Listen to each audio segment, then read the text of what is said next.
Excited to have Liren Chen, CEO of InterDigital. Welcome.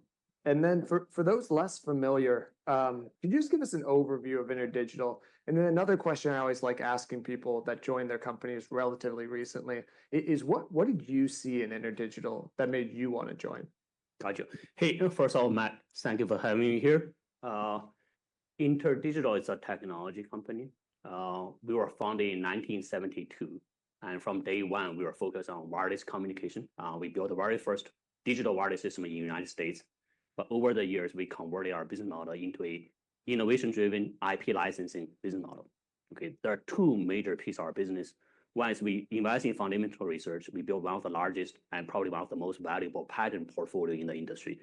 But that's just part of half the story. The other half of the story is we actually send some of our best engineers to work with the rest of the industry and to essentially push, convincing, and frankly, collaborate with the rest of the industry to make our technology part of the standard, the industry standard that's open to everybody. And by doing so, we make sure there's a wide adoption of our technology in many different devices. That can be in cell phones, that can be in TVs, and that increasingly can be in the cloud space. And then afterwards, we licensing our IP that we have created in the innovation cycle to the device maker, to the service providers, to whoever else is using our technology by adopting the standard. So if you look at our investor deck, there's a pretty good graph describing these two virtuous cycle of innovation IP and the standard promotion of technology and how we licensing technology, put them back into the innovation of research, development, and patent portfolio. So that's our business model. And regarding why I'm here, so I was originally I came from China, by the way. I came to US for grad school, and then I joined Qualcomm after I fresh out of grad school in 1996. And I spent 25 years at Qualcomm, started with an engineering job, and then I moved into corporate R&D. And Qualcomm actually sponsored my law schools, and with law degrees and engineering background, I became an IP person. Then I was responsible for portfolio, for mergers, acquisitions, frankly, some of the enforcement effort. And over time, I frankly was more and more responsible on the licensing side. Frankly, deal with similar customers as InterDigital. And then 4 years ago, I joined InterDigital as a CEO and president. I'll say for several reasons. One is the business model is quite similar with Qualcomm licensing business. And obviously, this is a publicly traded company, so being the CEO is a really new challenge for me.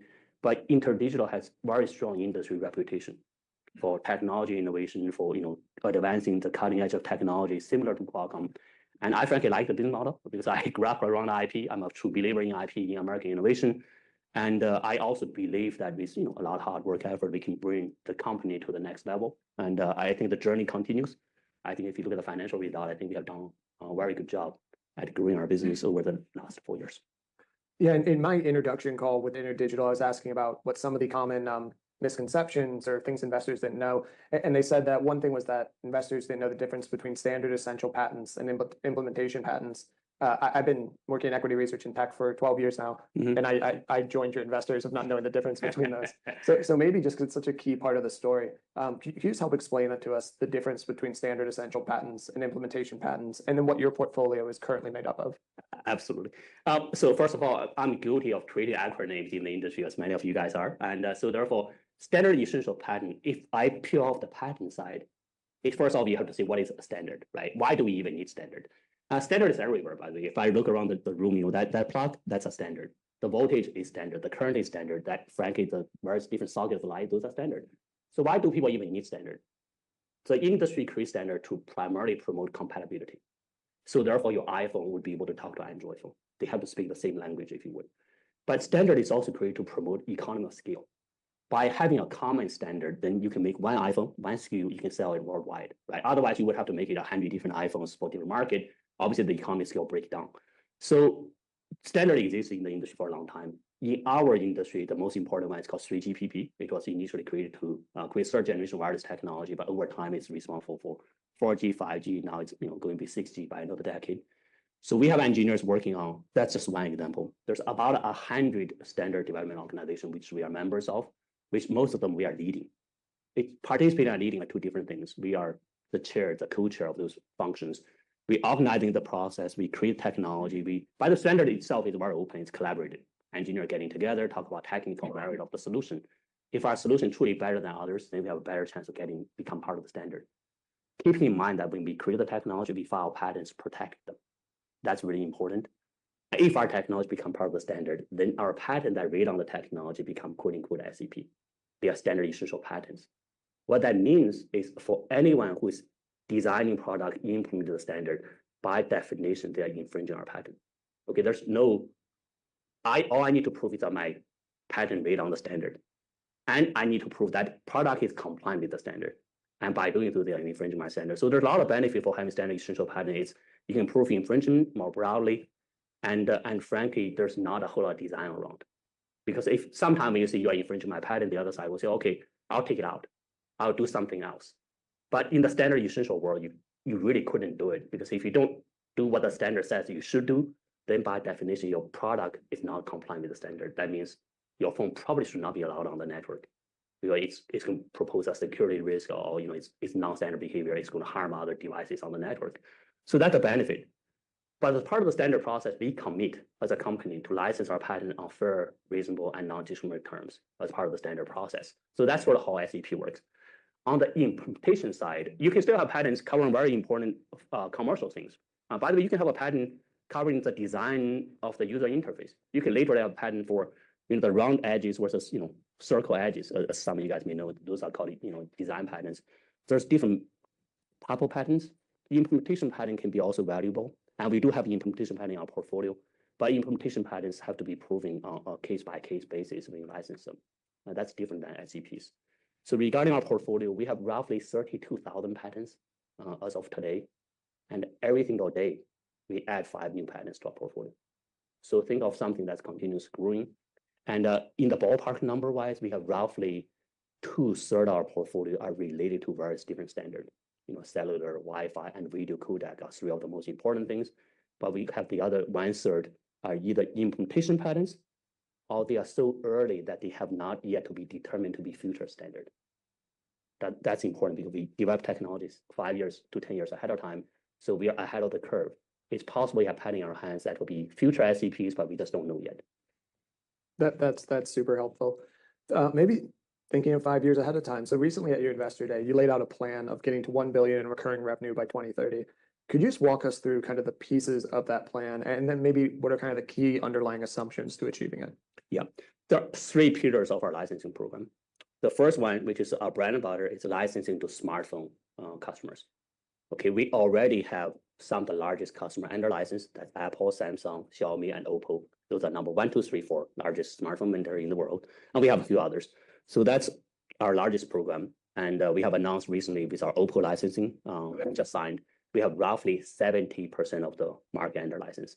That's one category. The second category is what we call consumer electronics and IoT, Internet of Things licensing. And there's multiple verticals underneath it. I'll give you a few examples. There's TVs, laptops, connected cars. There's wearable devices, a few others.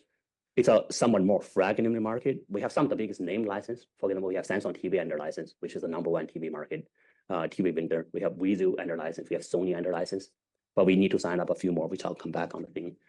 And then we also have connected cars through our partnership with Avan TV license. So collectively, that's actually our faster growing market. I'll come back with numbers. And then the third one, which is the largest greenfield opportunity for us, is actually in the cloud. We are licensing on the device side, but we are also pursuing opportunity in the cloud space. Cloud is more relevant for our video codec technology. I spent quite a bit of time talking about 3G, 4G, but we are one of the largest developer of video codec. That's the algorithm we use to compress video signal into like 1,000 times to 1, and then be able to send it. And on the other side, you decompress them. And this whole process, you have to do it without sacrificing quality. Right? We are one of the largest developers for it. So let me give you numbers. For the smartphone licensing, we are targeting to grow it from our current roughly around 300 plus million to 500 million by 2027. Now we need to sign up less than a handful of customers, and we know who they are. We know how to get them down. So that to me is, we know exactly what's going to happen. On the second bucket, as I said earlier, it's a faster growing market for us. 4 years ago, when I joined InterDigital, it's roughly $20-some million in recurring revenue. We are currently sitting at about 90 million. So it's like 4x growth, but we are targeting to grow that to about 200 million by end of the decade. The greenfield opportunity in the cloud, we are targeting $300 million plus for recurring revenue by end of the decade. And let me sort of spend a bit more time on that because we currently do not have revenue in that space. And one of the most common questions I get from shareholders will be, why do you think you can have a market there? and why do you think it's that size, right? So allow me to add a bit more to it. So one is I know with certainty that our technology is core to that function. So we are one of the main developers in video codec. Video codec is what allows you to compress a 4K video 1,000 times to 1 regarding the bandwidth consumption. And without this technology, it's unthinkable how you can offer a service with 1,000 times more bandwidth, 1,000 more times storage, 1,000 times more power consumption, right? So that's one thing. Second thing is really we have one of the largest patent portfolio in that industry. By the way, that's not what I said. That's rated by a third party. I'll come back to that point. The third one is we know what we're doing. We know how to license. It's a very large addressable market. The size of licensing, streaming licensing on the cloud is currently about $300 billion per year in revenue. And it's projected to grow to about $500 billion by 2027. And that's going to be the same size as smartphone overall revenue for the industry. I also think the importance of codec to that industry, I also is at least as much as 5G to the cellular industry. So that's sort of my value proposition. We have built a team, we are engaging that industry, and we feel by end of the decade, we should be able to drive significant amount of revenue to it. So that's sort of all the pieces, if you would. We are currently sitting, more than $400 million plus, so we can grow there. Let me add one more piece. It's in our industry, when we sign up someone for the first time, very often, actually most of the time, we capture past sales. That means they have been infringing our patent for a long time. We do this catch-up revenue. And this catch-up revenue, by definition, is one time only, but it's on top of the $1 billion I'm referring to. And that can be substantial, by the way. We have demonstrated in the last few years, we get hundreds of millions of dollars of catch-up revenue from different customers, in this period. That also super helpful. When we're thinking about kind of core drivers of or philosophies of your business, it feels like a core value might be innovation from the way that you've been speaking. Mm-hmm. But where do you kind of see the most value creation, or what steps are you taking internally to continue to build on your market position? I couldn't say it any better. You said, innovation is the core of our value creation. But by the way, it's innovation is obviously driven by people. So I put a lot of effort into recruiting, growing, and hopefully enabling the best talent in the industry. And by the way, we do have some of the best people, from licensing to innovation R&D to patent portfolios and to, frankly, the overall enforcement. We have built a very strong reputation. And that's recognizing by our standard engagement, by our partnership. We laid out a strategy, a very clear strategy, and we so far has been able to deliver very consistently at or above what we set out to do. Now, if you look at our performance this year, we raised our financial target twice, including our last quarter. And so every little thing we do, a lot of internal stuff we do, but externally, we obviously measure shareholder value also. And then you mentioned in an earlier question, the addition of Oppo as a new customer. Could you just talk about the opportunity, but then also the success you had in creating a deal in what's traditionally been seen in tech, at least, as a more challenging market in China? Yeah, I mean, that's a great question, right? So InterDigital is a major licensor in the industry. So is Qualcomm, by the way. I grew up at Qualcomm. If you look at the smartphone licensing, there's really two segments. Used to be more diverse, by the way. There used to be more than 100 phone makers in the world. Currently, it's really a concentrated market. There's Samsung, Apple, which are large number 1, number 2 smartphone makers in the world. Then the rest from number 3 to number 10, they're all China-based, right? In our industry, most people, including InterDigital, target roughly half the revenue from Apple and Samsung, and the other half from the rest of the Chinese vendors. And by the way, they're all tough. I would not say only licensing Chinese vendors are tough. I mean, Apple is the largest vendor in our industry. They always drive a tough bargain. So is Samsung, right? But we are able to demonstrate over and over and over to them that they are benefiting a lot from the technology we create. Right? I'll give you a few numbers. Samsung has been customer since 1995. Right? We keep on renewing them. Apple has been customer since 2007. Right? We keep on renewing them, including the latest deal we signed, which is a 7-year deal. They agreed to pay us close to $1 billion, which is 15% higher than the last deal on an annualized basis. So when we approach Chinese vendors, we take, frankly, a similar approach. We are patient. We demonstrate our value over and over to them. And then we are able to sign, Xiaomi, which is the number 1 smartphone maker in China. We just signed Oppo, which is number 2 in China. And then we still need, and we put Lenovo under arbitration process, which is, frankly, a step much closer to license. And we historically were able to sign Huawei and ZTE. Now it's still in different situations, as you already know. Then we're going to sign up Vivo and Honor and Transsion. That's pretty much it. So if we add them up here, we are currently at 70%, and after we sign up this customers, we'll be at probably 90+%. So the industry concentration in that dynamic works in our favor because there's, frankly, fewer vendors to chase, and once you sign them up, you capture a larger part of the market. So. Maybe kind of naturally building on that. So now that you're at 70% market share, can you talk about the opportunity that's remaining in the remaining 30 relative to, like you mentioned, the 15% uplift from Apple's deal, the value that's still left within the 70 that you're already working with? Yeah, I mean, if you look at the remaining 30, by the way, it's difficult to get to 100%, right? I used to target 80%. Now I'm actually reading the bar to about 90%. So there's really 3 or 4 vendors. There's Weibo, who is, for those of you who follow them, they are fairly major customer. They just don't come to US, right? They are major sellers in China, India, and Europe. And then there's Honor, which is a spin out of Huawei. When Huawei was under sanction, they spin out a fairly large part of their team, as well as their channels, into the separate company called Honor. And there's still Huawei. Huawei is a much smaller company now regarding smartphone side, and they are, due to the chip and GMS access limitation. Then there's an upcoming company called Transsion, which is based in Shenzhen, but selling device used to be in Africa. But now they are trying to move up. They're trying to move up the value tier, which offer us opportunity to license them.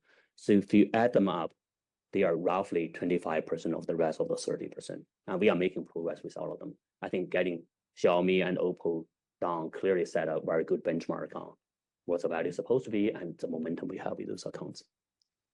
So at the end of the day, kind of as we've talked about before, like the people that are not paying you are infringing on patents. That's right. So for companies you haven't signed licenses yet, like what are the strategies to conversion? And then I guess how often do you need to take that legal step to enforce your patent protection? Yeah. Look, I mean, first of all, I want to say vast majority of our license get signed through bilateral negotiation. And this is not just me saying so I can demonstrate these numbers, right?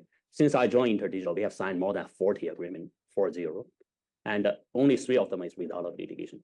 So that means 90+% of them are getting done without litigation. And by the way, that include Apple, which is the largest deal and arguably strongest customer in our industry.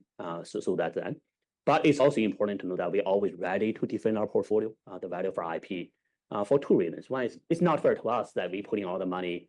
By the way, through the history, I would say it's many billions of dollars we develop. And we create one of the most valuable patents that people can just frankly steal from us. That's not cool, to be honest. But second thing, though, we also want to make sure it's fair to other paying customers because they are competing in the same space, right? If Apple and Samsung and frankly now Xiaomi and Oppo are paying us, and other customers who are selling competing product in this market space are not paying, then they get unfair advantage against other good behaving customers. So that's not fair. So we are very careful on that issue, but we are ready to enforce if we have to. And I'm quite pleased to see through our history, through the InterDigital history, even before I joined the company, every time we end up enforcing our right, we always end up with a license agreement. We always end up with it. That demonstrates the value of our innovation. That's frankly the quality of portfolio and our ability to enforce and our resource to do so is important. And by the way, those reputation carries forward. And then if people realizing, this is a fight that they will frankly end up losing, that gives them better incentive to do a good faith negotiation with us. Maybe moving off mobile for a second. So looking at the traction that you've had in consumer electronic, IoT, autos, how's the market similar and how's it different from the success you've had in mobile? And maybe kind of to your point about the density, how fragmented are these markets compared to mobile? Yeah, I mean, so in terms of similarity wise, our technology I think more important than ever, because everything wanted to be connected to the network. And if they have a choice, they want to be connected wirelessly, right? It's just more convenient. It's ubiquitous, all these things here. In terms of difference, I mean, if I take a step back here, sometimes the technology we bring to the table is an enabler for that particular vertical, but may not be the main driver. I'll give you a couple of examples, right? I love to talk about cars, connected cars, right? So, but a car is currently being sold for, I don't know, $40,000. I cannot say, a vast majority of the car's value driven by cellular connectivity because it's simply not true, right? There's engine, there's transmission, there's, battery if it's an EV. So the connectivity piece of a car, it's not the same proportion for the $40,000 car versus the proportion for a phone that's maybe sold for $1,000 or $400, right? If you look at the, the average cell phone. So we try to get a portion of it, but that's proportional to the value we drive. But on the other side, there's also, a lot of IoT devices. There's connected doorbell. There's smart meters where the utility company and radio usage once per month, and that's a different use case. They are not trying to drive the same per unit valuation compared to a cell phone who use it, every day and you send a lot of data. It's a very personal experience. So we try to tailor our program proportional to the value they're benefiting from. And we talked about this a little bit about the video compression, but when you think about streaming or gaming markets, how do they fit into your long-term growth plans? And I guess what are the key catalysts you think you have to make penetration into these markets? Yeah, I mean, look, the cloud side, it's clear the future of the value shifting is happening to the cloud increasingly, right? Whether that's AI driven or that's streaming driven, because what people wanted to do is there's a content driven industry, there's a user generated content exchange industry. By the way, it's not just one directional, right? If you look at TikTok versus YouTube versus Netflix, there's a bi-directional video versus one directional feedback. But it's very clear that users are craving for more rich user experience. It's not be decided by text message or email. It's going to be driven by high resolution video. And currently, by the way, it's 2D video. Over time, people will be seeking for the immersive user experience, so 3D video among others. So that's very clear. That industry is large. It's already $300 billion per year. It's going to be 500 billion and growing fast. So, and by the way, the value of video codec, I don't think anyone will dispute it. Then it's a matter of how do you convince the first person to take a license. I don't think there's any magic other than convincing a large smartphone licensing vendor to take a license. You have to be very patient, demonstrate value to them over and over and over again. And by the way, you need to be ready to defend the value of the patent portfolio if you have to. I think it's always sort of, two things goes in parallel. Maybe I'll stop for a quick second. Are there any questions in the group? Yep. Thank you so much. So on the video codec side, I just wanted to understand, are the vendors using your like a codec or compression that is under your patent and you have to convince them to pay, or are they using something else right now and you have to convince them to use your compression technique and then extract the license? And if they're not using anything, then how do you convince them? Is it just a matter of volume growing? Thanks. It's important to know that we have fundamental innovation that enables every generation of codec. So it's the same thing as on the cellular side. We have patents on 2G, 3G, 4G, and 5G. We have patent on, there's a lot of acronym, I apologize, but there's AVC, there's HEVC, and VVC. They just mean multiple generation of video codec. Every generation is more sophisticated, and that gives you better coding efficiency. That just means you can send the same thing with less traffic. So it's undisputed that all the vendors are sending compressed signal. Otherwise, they can't do it. It's just the economic will completely break. And we are proving they are using it. So on the device side, think about it, right? You are getting compressing and decompressing before you display. In the cloud, they do the compression. That compression process using our technology. And that's just a simplified version. What's end up happening in the cloud, there's a lot of things people call transcoding. Is they take one format of the content, they decompress it, they recompress with another format. For various different reasons, because if you think about it, it's a very complex supply chain. Sometimes because it's user-generated content, I can shoot a video on my phone using any codec I wanted to. I send to the cloud, and then it's getting recoded into something else, distributed to other people. So that process is actually a somewhat complex process, and it's undisputed, in my opinion, that our technology are involved in multiple steps in that process. Hey, just a follow-up question on video codec again. I'm new to your story, so apologies if this is obvious, but No worries at all. How many years have you been trying to get paid for your license on video codec? I know you talk about being patient and sometimes just take time, get the first one, and then the ball drops. Can we speak to what has changed in the industry, or maybe what you expect to change that could lead to kind of more confidence that this you will get that first license or two, or really it just takes time. Just wait and see. Yeah. Number one, we have a long history of developing codec. The InterDigital codec assets, it's primarily coming from our Technicolor acquisition. Technicolor is a pioneer in this industry for a long time, by the way. If you go to Smithsonian Museum in Washington, D.C., enter the Hall of American Innovation, you will find Technicolor tag says, behind the magic of Technicolor, that camera is shoot the very first color movie in USA. It's shot by Technicolor camera. So we have a long history. Technicolor literally enabled this industry throughout the whole history. And we have one of the largest and most valuable patent portfolio rated by third party. And that patent has been used in our smartphone licensing. It's being used in our video licensing for TVs. It's being used in our video licensing for laptops throughout the years. Right? We signed new agreement literally, in this quarter, paying us for the codec. What is new though is we are trying to license on the cloud side, right? Cloud, honestly, it's not brand new to the consumer. It's still relatively new to our industry. It's not devices. People have been selling devices for honestly probably dozens, if not longer period of time. And the cloud space is still cloud existed, but it's not the big size. So now it's growing faster. A lot of value being proposed. By the way, we're not the only company. There are several other companies who has critical assets in the space, also trying to license that space.